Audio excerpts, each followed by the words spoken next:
آج کل تو ویسے بھی فتنوں کا بڑا دور ہے، سوشل میڈیا پر روزانہ نیا فتنہ اور عبارتیں پڑھ کر، کتابیں پڑھ کر لوگوں کو گمراہ کیا جاتا ہے، اور کبھی قرآن پڑھ کر گمراہ کیا جاتا ہے۔ قرآن شریف میں ہے نا، یضل بہ کثیرا ویہدی بہ کثیرا، اس سے ہدایت بھی لوگ حاصل کریں گے لیکن اکثر گمراہ بھی ہو جائیں گے۔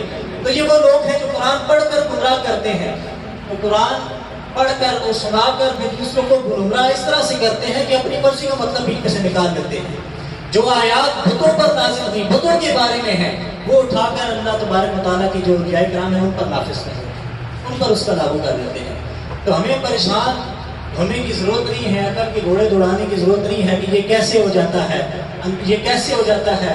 یہ جو عقل کے ماورا چیز ہوتی ہے، جو ظہور پذیر ہو جاتی ہے، اسی کو تو کرامت کہتے ہیں، کہ جس چیز کو ذہن تسلیم نہ کرے، جب کسی اللہ کے ولی سے صادر ہو جائے، اسی کو تو کرامت کہتے ہیں۔